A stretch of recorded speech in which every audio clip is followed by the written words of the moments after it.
When I was first learning to meditate, the instruction was to simply pay attention to my breath, and when my mind wandered, to bring it back. Sounded simple enough, yet I'd sit on these silent retreats, sweating through t-shirts in the middle of winter. I'd take naps every chance I got because it was really hard work. Actually, it was exhausting.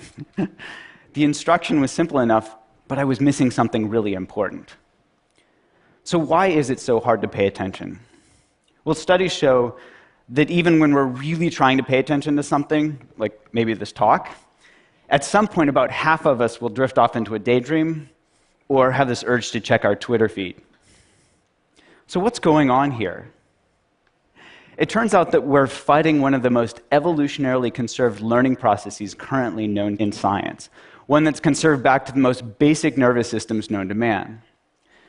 This reward-based learning process is called positive and negative reinforcement, and basically goes like this. We see some food that looks good. Our brain says, calories, survival. We eat the food, we taste it, it tastes good.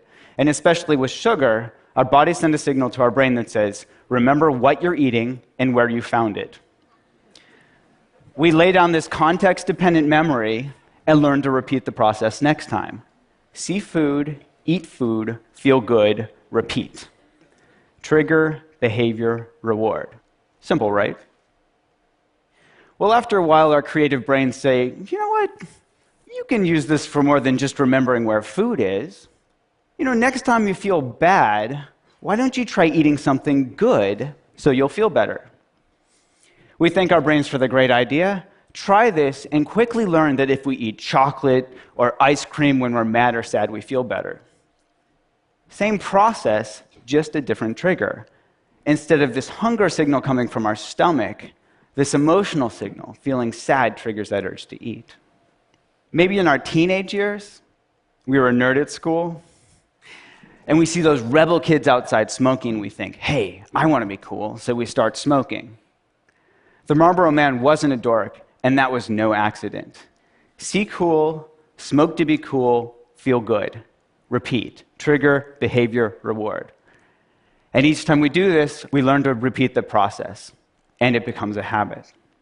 So later, feeling stressed out triggers that urge to smoke a cigarette or to eat something sweet.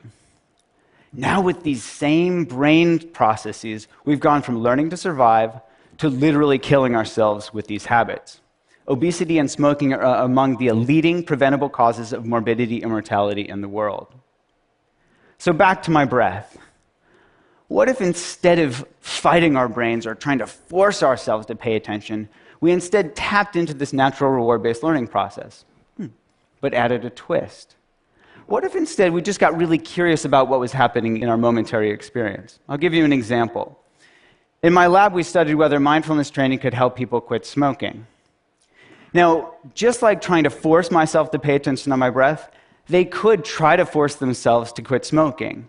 And the majority of them had tried this before and failed, on average 6 times. Now, with mindfulness training, we dropped the bit about forcing and instead focused on being curious. In fact, we even told them to smoke. What? Yeah, we said, go ahead and smoke. Just be really curious about what it's like when you do. And what did they notice? Well, here's an example from one of our smokers. She said, mindful smoking smells like stinky cheese and tastes like chemicals. Yuck. Now, she knew cognitively that smoking was bad for her. That's why she joined our program. What she discovered just by being curiously aware when she smoked was that smoking tastes like shit. Now, she moved from knowledge to wisdom. She moved from knowing in her head that smoking was bad for her to knowing it in her bones. And this spell of smoking was broken. She started to become disenchanted with her behavior. Now, the prefrontal cortex, that youngest part of our brain from an evolutionary perspective, it understands on an intellectual level that we shouldn't smoke. And it tries its hardest to help us change our behavior, to help us stop smoking, to help us stop eating that second, that third, that fourth cookie. We call this cognitive control. We're using cognition to control our behavior. Unfortunately, this is also the first part of our brain that goes offline when we get stressed out. which isn't that helpful. Now, we can all relate to this in our own experience. We're much more likely to do things like yell at our spouse or kids when we're stressed out or tired, even though we know it's not going to be helpful. We just can't help ourselves. Now, when the prefrontal cortex goes offline, we fall back into our old habits, which is why this disenchantment is so important. Seeing what we get from our habits helps us understand them in a deeper level, to know it in our bones, so we don't have to force ourselves to hold back or restrain ourselves from behavior. We're just less interested in doing it in the first place. And this is what mindfulness is all about. Seeing really clearly what we get when we get caught up in our behaviors, becoming disenchanted on a visceral level, and from this disenchanted stance, naturally letting go. This isn't to say that, poof, magically we quit smoking, but over time, as we learn to see more and more clearly the results of our actions, we let go of old habits and form new ones. The paradox here is that mindfulness is just about being really interested in getting close and personal with what's actually happening in our bodies and minds from moment to moment. This willingness to turn toward our experience rather than trying to make unpleasant cravings go away as quickly as possible. And this willingness to turn toward our experience is supported by curiosity, which is naturally rewarding. What does curiosity feel like? It feels good. And what happens when we get curious?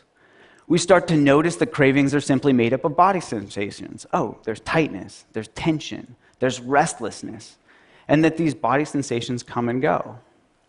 These are bite-sized pieces of experiences that we can manage from moment to moment, rather than getting clobbered by this huge, scary craving that we choke on. In other words, when we get curious, we step out of our old fear-based reactive habit patterns and we step into being. We become this inner scientist where we're eagerly awaiting that next data point. Now, this might sound too simplistic to affect behavior, but in one study we found that mindfulness training was twice as good as gold standard therapy at helping people quit smoking. So it actually works.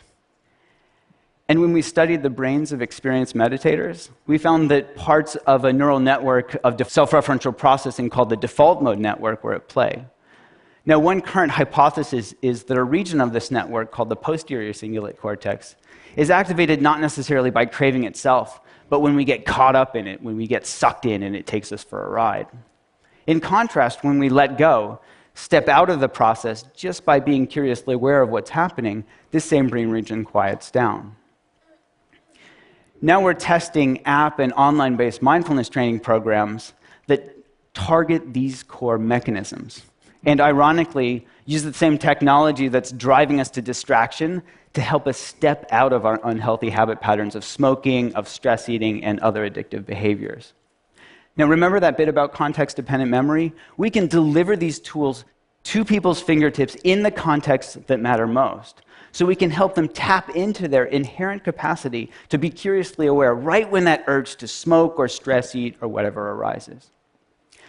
So if you don't smoke or stress eat, maybe the next time you feel this urge to check your email when you're bored or you're trying to distract yourself from work, or maybe to compulsively respond to that text message when you're driving, see if you can tap into this natural capacity. Just be curiously aware of what's happening in your body and mind in that moment. It will just be another chance to perpetuate one of our endless and exhaustive habit loops, or step out of it. Instead of see text message, compulsively text back, feel a little bit better, notice the urge, get curious, feel the joy of letting go, and repeat. Thank you.